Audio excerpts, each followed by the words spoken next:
ጤና ይስጥልን ተመልካቾች ሳምንታዊው ኤንቢሲ ቢዝነስ ተጀምሯል።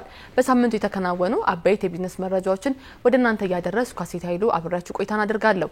እንድትከታተሉን በአክብሮት እየጋበዝኩ ወደ ቀዳሚ መረጃችን እናልፋለን።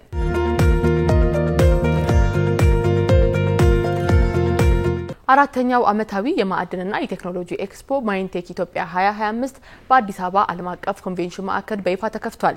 የማዕድንና ቴክኖሎጂ ኤክስፖን ምክትል ጠቅላይ ሚኒስትር ተመስገን ጥሩነህ በይፋ ከፍተውታል። መንግስት የሰጠው ልዩ ትኩረትና የወሰዳቸው እርምጃዎች ለዘርፉ መነቃቃትና ተስፋን በማምጣት በማዕድን ኢንቨስትመንት እንዲሁም በውጭ ንግድ ላይ ከፍተኛ እምርታን እንዲፈጥሩ ማስቻሉን ምክትል ጠቅላይ ሚኒስትሩ በመክፈቻው ስነ ስርዓት ላይ ተናግረዋል። ዓለም አቀፍ ኤክስፖ ባለድርሻ አካላትን፣ ባለሀብቶችን፣ የቴክኖሎጂ አምራቾችንና ምሁራንን በማሰባሰብ ያሉንን መልካም እድሎችን የምናሳይበትና ተግዳሮቶችን ደግሞ በቅንጅት የምንፈታበት ወሳኝ መድረክ መሆኑን ገልጸዋል። ይህ ኤክስፖ ዓለም አቀፍ የማዕድንና ቴክኖሎጂ አምራቾችና አቅራቢዎች ምርትና አገልግሎታቸውን የሚያስተዋውቁበት ይሆናልም ተብሎ ይጠበቃል።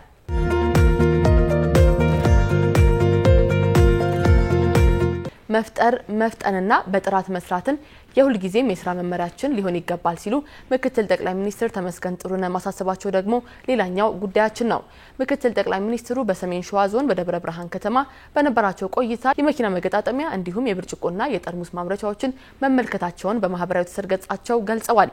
በቆይታቸውም የተመለከቷቸው ፋብሪካዎች የሀገር ውስጥ ግብአትን በመጠቀምና ከውጭ የሚገቡ ምርቶችን በመተካት ከፍተኛ የውጭ ምንዛሪን እያዳኑ መሆኑንም ይጠቀሱት። ከብየዳ ጀምሮ ትላልቅ ኤሌክትሪክ አውቶቡሶችን እየገጣጠመ የሚገኘው የፊቤላ ኢንዱስትሪ መኪና መገጣጠሚያ በቀን 12 መኪና ማምረት የሚችል አቅም እንዳለውም ጠቁመዋል።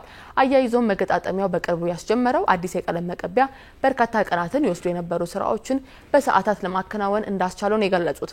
ምክትል ጠቅላይ ሚኒስትሩ እንግዲህ እንደገለጹት በአንድ ቀን 450 ሺህ ጠርሙስ የሚያመርተው ዴዴ ቦልት የብርጭቆና የጠርሙስ ማምረቻ ፋብሪካ ደግሞ 86% የሚሆነውን ግብአት ከሀገር ውስጥ ተጠቅሞ ለበርካታ የመጠጥና የመድኃኒት ፋብሪካዎች ጥቅም የሚሰጡ ጠርሙሶችን እያመረተ ይገኛል ነው ያሉት። በኢንዱስትሪዎች ውስጥ የተመለከተናቸው አጠቃላይ የሥራ እንቅስቃሴዎች በየዘርፉ በጥራትና በፍጥነት በመትጋት የምናልመውን እድገት በአጠረ ጊዜ እንድናሳካ የሚያሳዩ ናቸው ብለዋል። እንግዲህ ምክትል ጠቅላይ ሚኒስትሩ በማህበራዊ ትስስር ገጻቸው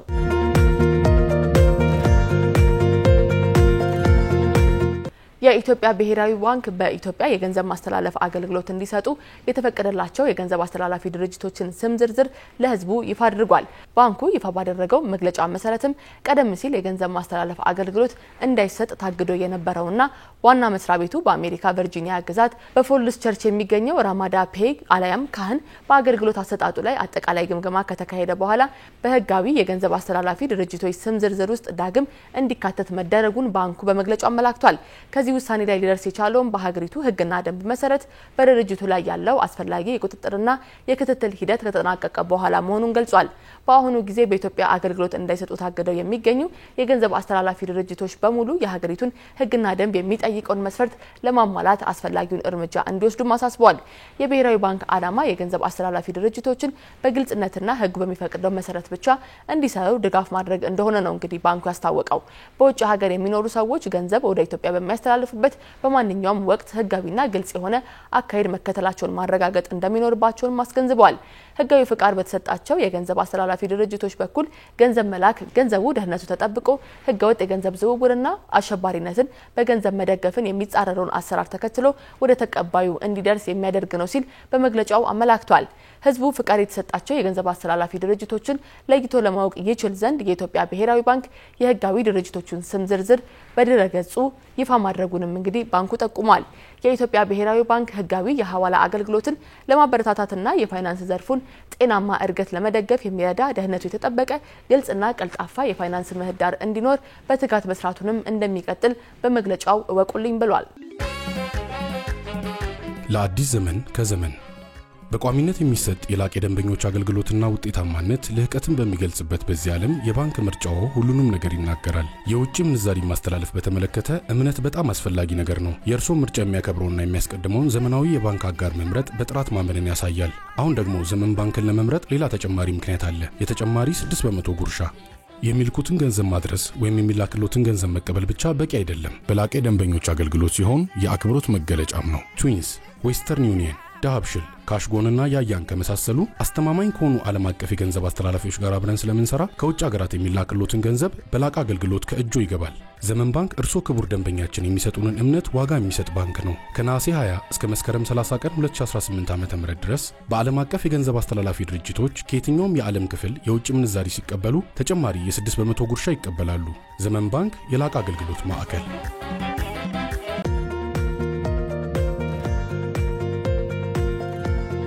ተመልካቾች ኤንቢሲ ቢዝነሳችን ወደ እናንተ መድረሱን ቀጥሏል። የኢትዮጵያ አየር መንገድ 22ኛውን ኤርባስ A350-900ን በዛሬው ዕለት መረከቡን አስታውቋል። አየር መንገዱ በዓለም ዙሪያ ላሉ ተጓዦች ዘመናዊ ቀልጣፋና ምቹ አገልግሎትን ለመስጠት እየሰራ መሆኑን ገልጾ ይህንን አውሮፕላን መረከቡም ለቀልጣፋ አገልግሎቱ ከፍተኛ አስተዋጽኦ እንዳለው አክሏል።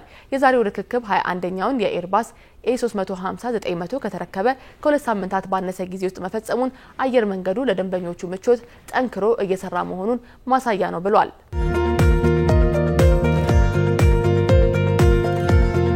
ወደ ሌላኛው የቢዝነስ መረጃችን ስናልፍ ደግሞ ኢትዮጵያ በጥራጥሬና ቅባት እህሎች ዘርፍ ያላትን እምቅ አቅም ለዓለም ለማሳየትና የገበያ ትስስርን ለመፍጠር የሚያግዛት 14ኛው ዓለም አቀፍ ጉባኤ ሊካሄድ ነው።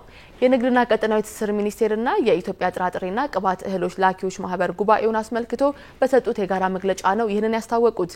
የንግድና ቀጠናዊ ትስስር ሚኒስትር ዴኤታ ዶክተር አብዱል ሐኪም ሙሉ ህዳር 9ና 10 ቀን 2017 ዓ.ም በአዲስ አበባ በሚካሄደው በዚህ ጉባኤ ላይ ከ600 በላይ የሀገር ውስጥና የውጭ ሀገር ተሳታፊዎች ይገኛሉ ብሏል። ጉባኤው ኢትዮጵያ በዘርፉ ያላትን እምቅ አቅም ለማስተዋወቅ ብሎም የገበያ መዳረሻዎቿን ለማስፋት የሚያግዛት መሆኑንም አንስተዋል። በአምራቾች በላኪዎችና በባለድርሻ አካላት መካከል የገበያ ትስስርን ለመፍጠር ትልቅ ፋይዳ እንዳለውም ተናግረዋል። እንደ ሚኒስትር ዴኤታው ገለጻ ጉባኤው ኢትዮጵያ በንግድና ኢንቨስትመንት ያላትን አቅም ለዓለም ለማስተዋወቅ እንዲሁም ኢንቨስትመንትን ለመሳብ መልካም አጋጣሚ የሚፈጥር ነው። የኢትዮጵያ ጥራጥሬና ቅባት እህሎች ላኪዎች ማህበር ፕሬዝዳንት ኤዳዋ አብዲ በበኩላቸው በጉባኤው ላይ ከ16 በላይ የተለያዩ ሀገራት እንደሚሳተፉበት ገልጸዋል። በጉባኤውም የሀገር ውስጥ አምራቾች፣ ላኪዎች፣ ዓለም አቀፍ ገዢዎች፣ ፖሊሲ አውጪዎች፣ የፋይናንስ ተቋማት ከፍተኛ የመንግስት ስራ ኃላፊዎችና ዲፕሎማቶችን ጨምሮ ጥሪ የተደረገላቸው እንግዶች ይታደማሉ ተብሎ እንደሚጠበቅ አንስተዋል።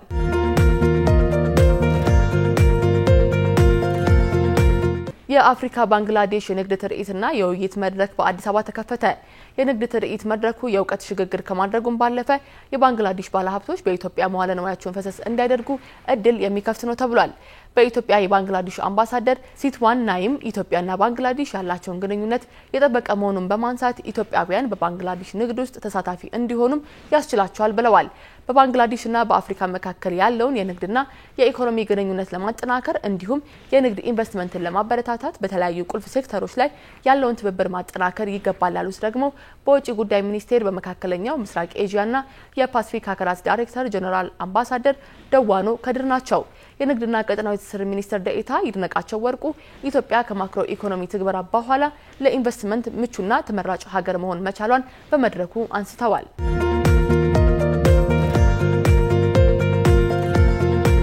ተመልካቾች የኤንቢሲ ቢዝነሳችን ወደ እናንተ መድረሱን ቀጥሏል።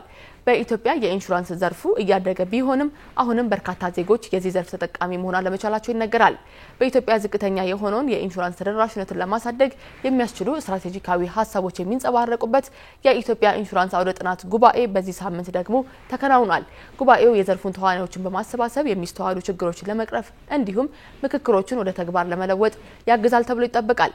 ተመልካቾች ይህንን ጉዳይ በዝርዝር እንመለከተዋለን። ኤፍኤስዲ ኢትዮጵያና አፍሪካ ከኢትዮጵያ መድን ሰጪዎች ማህበር ጋር በመተባበር ያዘጋጀው የኢትዮጵያ ኢንሹራንስ አውደ ጥናት ጉባኤ መካሄድ ጀመረ። ጉባኤው በኢትዮጵያ ዝቅተኛ የሆነውን የኢንሹራንስ ተደራሽነት ለማሳደግ የሚያስችሉ ስትራቴጂካዊ ሀሳቦች የሚንጸባረቁበት እንደሆነ ተመላክቷል። በኢትዮጵያ የፋይናንስ ዘርፍ ልማት ኤፍኤስዲ ዋና ስራ አስፈጻሚ ሂክመት አብደላ ጉባኤው በሀገሪቱ የኢንሹራንስ ዘርፍ ውስጥ ያለውን እድሎችና ተግዳሮቶችን ለመለየት ያስችላል ብለዋል። የኢንሹራንስ ዘርፉ እድገት እያስመዘገበ ቢሆንም አሁንም በርካታ ዜጎች የዚህ ተጠቃሚ መሆን አለመቻላቸውን በማንሳት የጉባኤው መካሄድ ችግሮችን በመለየት የመፍትሄ ሀሳቦችን ለማፍለቅ እንደሚያግዝ አንስተዋል። የኢትዮጵያ የኢንሹራንስ ገበያ እድገት አሳይቷል። ይህ ደግሞ እያደገ የመጣው የኢኮኖሚ እንቅስቃሴ፣ የንብረት ሽፋን መስፋፋት፣ የአረቦን ማስተካከያዎችና የቁጥጥር ማዕቀፎች የመሻሻል ውጤቶች ናቸው። ሆኖም ተደራሽነቱ አሁንም ዝቅተኛ ነው። በሚሊዮኖች የሚቆጠሩ ኢትዮጵያውያን የዚህ ዘርፍ ተጠቃሚ አይደሉም። የዛሬው መሰባሰባችን ለዚህ ፈተና ምላሽ ለመስጠት ነው። ክፍተቱን ለመገንዘብ ብቻ ሳይሆን ለመቅረፍ ጭምር ያለመ ነው። Combining strategic vision and with operational insight. ባለፈው ዓመት በኢትዮጵያ የኢንሹራንስ ገጽታ ላይ በርካታ ለውጦች መስተዋላቸውን ያነሱት የብሔራዊ ባንክ ምክትል ፕሬዚዳንት ሰለሞን ደስታ በአጠቃላይና በህይወት ኢንሹራንስ ንግድ የተመዘገበው ጠቅላላ የአረቦን መጠን ወደ 50% ገደማ ማደጉን ገልጸዋል። ይህም እድገት የተመዘገበው ብሔራዊ ባንክ በወሰዳቸው የፖሊሲ ማሻሻያዎች የተነሳ ነው ብለዋል። The National Bank of Ethiopia also issued a major industry-wide የኢትዮጵያ ብሔራዊ ባንክ በቅርቡ መላውን የፋይናንስ ኢንዱስትሪ የሚመለከት ትልቅ የአስተዳደርና የቁጥጥር መመሪያ አውጥቷል። ሪስክ ቤዝድ ካፒታል፣ የኢንሹራንስ ዕዳዎች ምዘናና የተጠናከረ የሪፖርት ማቅረቢያ ማዕቀፎች ላይ የወጡ አዳዲስ ረቂቅ ሰነዶች የኢንሹራንስ ኢንዱስትሪውን ለማነቃቃት ያግዛል። የኢትዮጵያ ብሔራዊ ባንክ እንደ ተቆጣጣሪ ብቻ ሳይሆን አጋር በመሆን ይህንን ለውጥ ለመደገፍ ቁርጠኛና ዝግጁ ነው። committed to stronger, more inclusive and more competitive insurance sector. በኢትዮጵያ በአሁኑ ወቅት 19 የኢንሹራንስ ኩባንያዎች ይገኛሉ። ሆኖም 130 ሚሊዮን ዜጎች ባላት ሀገር ውስጥ ቢያንስ 8 ሚሊዮን ዜጎች እንኳን የኢንሹራንስ ተጠቃሚ መሆን አለመቻላቸውን መረጃዎች ይጠቁማሉ። ገለልተኛ የኢንሹራንስ ተቆጣጣሪ አካል አለመኖር ዘርፉ በተፈለገው ልክ እድገት እንዳያመጣ ምክንያት መሆኑን የኢትዮጵያ መድን ሰጪዎች ማህበር ፕሬዚዳንት ያሬድ ሞላ አንስተዋል። አንዱና ትልቁ ችግር ምን ነው እንግዲህ ህብረተሰቡ ስለ ኢንሹራንስ ያለው አዌርነስ አነስተኛ መሆን ነው። ሁለተኛው ደግሞ የገለልተኛ የኢንሹራንስ ሬጉሌተር አለመቋቋም ነው። የሬጉሌተር ቦዲ ካለው ኢንሹራንስ ኢንዱስትሪው ራሱን ችሎ የሚተዳደር ከሆነ ለእድገቱ ፈጣን መንገድ ይቀየሳል የሚል ጥናት አለ። ይሄም በሌሎች ሀገሮች ተሞክሮ የሚያየነው ነው። ግን ይሄ እስካሁን ድረስ ተግባራዊ ያልሆነው የገለልተኛ ተቆጣጣሪ አካል መኖር በዘርፉ የሚስተዋሉ የስነ ምግባር ችግሮችን በመቅረፍ በኢንሹራንስ ኩባንያዎችና በአገልግሎት ተጠቃሚዎች መካከል ድልድይ ሆኖ እንዲያገለግል ያስችላል ብለዋል ፕሬዚዳንቱ። ኢንሹራንስ በሌላው ዓለም ላይ በአብዛኛው ዋጋው አንድ አይነት ነው። እንግዲህ የሚወዳደሩት በምንድነው ማለት ነው? በአገልግሎት ቅልጥፍና፣ ጥራት በሚሰጡት የተሻለ የመስተንግዶ አይነት ነው መወዳደር ያለባቸው። እኛ ሀገር ግን በተቃራኒው በዋጋ ሰበራ ላይ ብቻ ያተኮረ ነው እና አሁን ይሄ ነው አንዱም የኢንዲፔንደንት ሬጉሌተር መምጣት የሚያመጣው ለውጥ ምንድነው? ኢቲካል ስታንዳርድ እንዲኖር የሙያና የስነ ምግባር ደንቦች እንዲኖሩ አልነሰሰሪ ዋጋ ቆረጣዎች እንዲቆሩ ስለሚያግዘን ነው። ኢንሹራንሱ በሰፊው እንዲሰራጭና እንዲሰፋ እንዲሰራ ያግዛል። የኢንሹራንስ ኮንሱመሩ ራሱ ማለት ነው ተጠቃሚው ተገልጋዩ ራሱ ቅሬታ ቢኖርበት ያ ገለልተኛ ራሱ ዊንዶ ከፍቶ ያንንም የሚያስተናግድ ይሆናል ማለት ነው። በኢትዮጵያ የኢንሹራንስ ዘርፎች መሰል መድረኮች እንብዛም አይካሄድም ያሉት የንብ ኢንሹራንስ ዋና ስራ አስፈጻሚ ዙፋን አበበ ለሁለት ቀናት በሚቆየው ይህ መድረክ ግን የዘርፉን ተዋናዮች በማሰባሰብ የሚስተዋሉ ችግሮችን ለመቅረፍ እንዲሁም ምክክሮችን ወደ ተግባር ለመለወጥ ያግዛል ብለዋል። እንደዚህ አይነት መድረኮች ብዙ ጊዜ አይዘጋጁምና የዛሬው መድረክ የኢንሹራንስ ኢንዱስትሪውን ለማሳደግ ትልቅ አስተዋጽኦ ያደርጋል ብዬ አስባለሁኝ። እንደዚህ አይነት እንደ FSD ያሉ የዲቨሎፕመንት አጋሮች ደግሞ የኢንዱስትሪውን ተዋናዮች ሰብስበው እስከ ሬጉሌተሩ ድረስ ያለውን ችግርም በደንብ አውጥቶ ከዛ ደግሞ ለችግሩ መፍትሄ አስቀምጦ ለአክሽን ሬዲ የሚያደርግ እና ወደፊት ኢንዱስትሪውን በማሳደግ ለኢኮኖሚ ደግሞ ትልቅ አስተዋጽኦ እንዲያደርግ ለማድረግ ብቁ የሚያደርግ ወርክሾፕ ይሆናል ብዬ እጠብቃለሁ። የኢትዮጵያ ኢንሹራንስ አውደ ጥናት ጉባኤ የኢንሹራንስ ገበያን ማሳደግ ለውጥን መቀበል በሚል መሪ ቃል ነው ለሁለት ቀናት የሚካሄደው። ለአዲስ ዘመን ከዘመን በቋሚነት የሚሰጥ የላቀ ደንበኞች አገልግሎትና ውጤታማነት ልህቀትን በሚገልጽበት በዚህ ዓለም የባንክ ምርጫው ሁሉንም ነገር ይናገራል። የውጭ ምንዛሪ ማስተላለፍ በተመለከተ እምነት በጣም አስፈላጊ ነገር ነው። የእርሶ ምርጫ የሚያከብረውና የሚያስቀድመውን ዘመናዊ የባንክ አጋር መምረጥ በጥራት ማመንን ያሳያል። አሁን ደግሞ ዘመን ባንክን ለመምረጥ ሌላ ተጨማሪ ምክንያት አለ። የተጨማሪ 6% ጉርሻ። የሚልኩትን ገንዘብ ማድረስ ወይም የሚላክሎትን ገንዘብ መቀበል ብቻ በቂ አይደለም። በላቀ ደንበኞች አገልግሎት ሲሆን የአክብሮት መገለጫም ነው። ትዊንስ፣ ዌስተርን ዩኒየን፣ ዳብሽል፣ ካሽጎንና ያያን ከመሳሰሉ አስተማማኝ ከሆኑ ዓለም አቀፍ የገንዘብ አስተላላፊዎች ጋር አብረን ስለምንሰራ ከውጭ ሀገራት የሚላክሎትን ገንዘብ በላቀ አገልግሎት ከእጆ ይገባል። ዘመን ባንክ እርሶ ክቡር ደንበኛችን የሚሰጡንን እምነት ዋጋ የሚሰጥ ባንክ ነው። ከነሐሴ 20 እስከ መስከረም 30 ቀን 2018 ዓ.ም ድረስ በዓለም አቀፍ የገንዘብ አስተላላፊ ድርጅቶች ከየትኛውም የዓለም ክፍል የውጭ ምንዛሪ ሲቀበሉ ተጨማሪ የ6% ጉርሻ ይቀበላሉ። ዘመን ባንክ የላቀ አገልግሎት ማዕከል።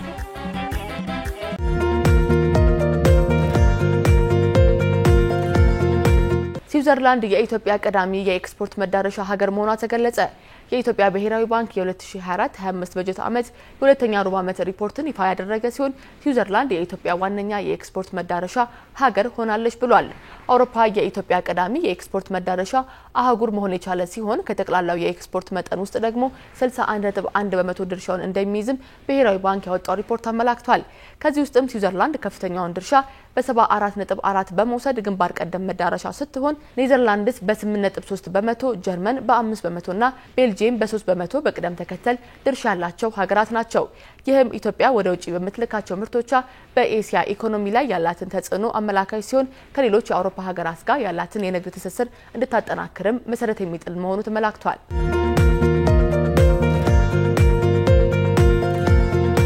ከሩሲያ ጋር የተፈረመው የሁለትዮሽ የገበያ እድል ስምምነት ለዓለም ንግድ ድርጅት አባልነት ለሚከናወኑ ተግባራት ትልቅ ግብአት መሆኑን የንግድና ቀጠናዊ ትስስር ሚኒስቴር ዋና ተደራዳሪ ካሳሁን ጎፌ ገልጸዋል። የዓለም ንግድ ድርጅት አባልነትን ለማሳካት ወሳኝ የሆነው የሁለትዮሽ የገበያ እድል ድርድር ስምምነት ከሩሲያ ጋር በፊርማ ስነ ስርዓት የተቋጨው በሞስኮ በተካሄደው 19ኛው የኢትዮጵያ የራሺያ የጋራ ኮሚሽን መድረክ ላይ ነው። ሚኒስትሩ ስምምነቱ የኢትዮጵያን የዓለም ንግድ ድርጅት አባልነትን በመጪው መጋቢት 14ኛው በድርጅቱ የሚኒስትሮች ኮንፈረንስ ለማሳካት እየተሰራ ላለው ስራ ትልቅ ግብአት የሚሆን ነው ብለዋል። መሰል የሁለትዮሽ የገበያ እድል ስምምነቶችን ከቱርኪ፣ አርጀንቲናና ከቻይና ጋር በቅርቡ መፈራረማቸውንም በማስታወስ ከሌሎች በድርድር ላይ ከሚገኙ የስራ ቡድን አባል ሀገራት ጋርም በፍጥነት ከስምምነት ላይ ለመድረስ በቁርጠኝነት እንደሚሰራም ሚኒስትሩ አስታውቀዋል።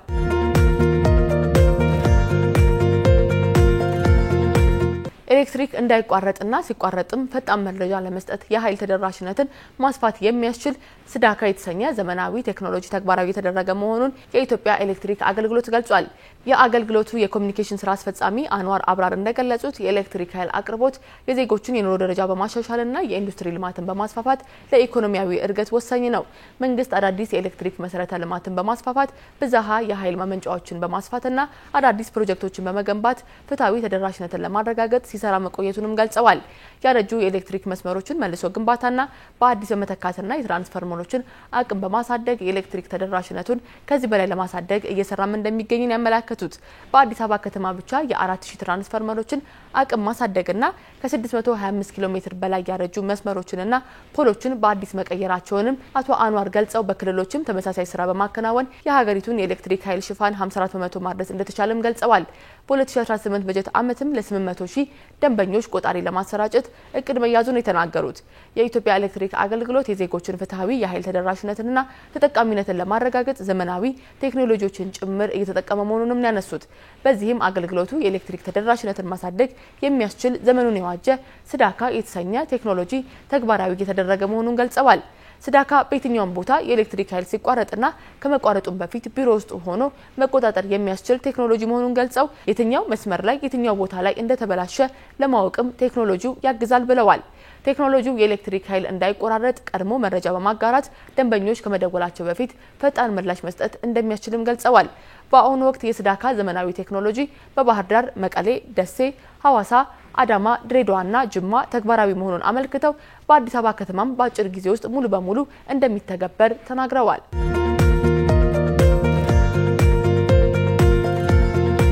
ተመልካቾች የኤንቢሲ ቢዝነስ አሁንም ወደ እናንተ መድረሱን ቀጥሏል። ወደ ሌላኛው ጉዳያችን አልፈናል። የኢትዮጵያና ስዊድን የኢንቨስትመንት ፎረም በአዲስ አበባ የተካሄደው በያዝነው በዚህ ሳምንት ነው።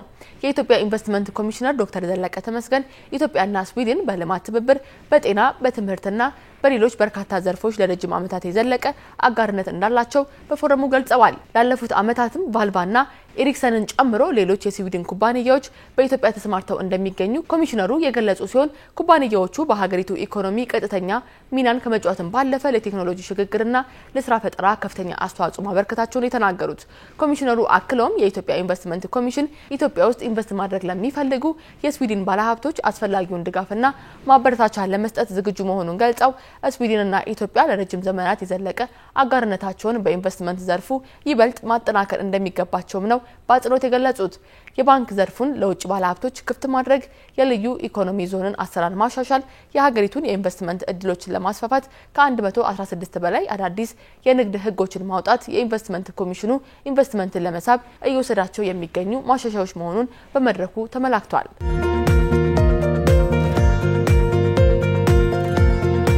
ተመልካቾች አሁን ደግሞ ከውጭ ወዳገኛ ነው የምጣኔ ሀብት መረጃ እናልፋለን።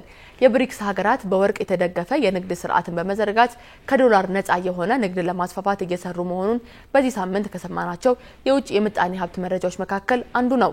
የብሪክስ አባል ሀገራት በአሜሪካ ዶላር ምትክ በወርቅ የተደገፈ ዓለም አቀፍ የንግድ ልውውጥ ለማከናወን የሚያስችል መሰረተ ልማትን እየገነቡ ነው። የብሪክስ የወርቅ ክፍያ ስርዓት ሂደት አሁን ላይ ኢትዮጵያን ጨምሮ 11 አባል ሀገራትን ያቀፈ ሲሆን 22 ተጨማሪ ሀገራት የአባልነት ጥያቄን አቅርበዋል። ይህ ስርዓት ከዶላር ነፃ የሆነ የንግድ ልውውጥን የሚያመቻቹ የወርቅ ማከማቻዎችንና የክፍያ አውታሮችን እየዘረጋ ነው። ቻይና የሻንጋይ ዓለም አቀፍ የወርቅ ልውውጥ ማዕከል በመሆን ይህንን ስርዓት በማስፋፋት ግንባር ቀደም ሀገር ሆናለች። ሩሲያ በ2017 ዓ.ም በሻንጋይ በኩል በብሎክ ቼይን ማረጋገጫ ወርቅ መቀየር የሚችል ዩዋንን በመቀበል የመጀመሪያዋ ሀገርም ሆናለች። የሩሲያ ውጭ ጉዳይ ሚኒስትር ሰርጌይ ላቭሮቭ እንደተናገሩት ዓላማው ዶላርን ሙሉ በሙሉ መተካት ሳይሆን ወደ ብሔራዊ ምንዛሬዎች በመጠቀም የንግድ ልውውጥን ማሸጋሸግ ነው። የማዕከላዊ ባንኮች ከ2022 እስከ 2023 ባሉት ዓመታት ውስጥ ከ2100 ቶን በላይ ወርቅ ገዝተዋል። አዲሱ የልማት ባንክ ፕሬዝዳንት የሆኑት ዲላማ ሩሴፍ በበኩላቸው ዩኒቲ የተባለ በ40% ወርቅና 60% የአካባቢ ምንዛሬዎችን የሚደግፍ አዲስ የክፍያ ምንዛሬ ለመጠቀም በመርህ ደረጃ ስምምነት ላይ መድረሱን ገልጸዋል። ይህም ስርዓት በ2030 ዓ.ም ሙሉ በሙሉ ስራ ለማስጀመር ታቅዷል ሲል የኢንፎብሪክስ.org ዘግቧል። ተመልካቾች በሳምንቱ የተከናወኑ አበይት የቢዝነስ መረጃዎችን ወደ እናንተ አደረስን። ሳምንት ደግሞ በሌሎች የምጣኔ ሀብት መረጃዎች ወደ እናንተ እንደርሳለን። እስከ ሳምንት መልካም ሳምንት።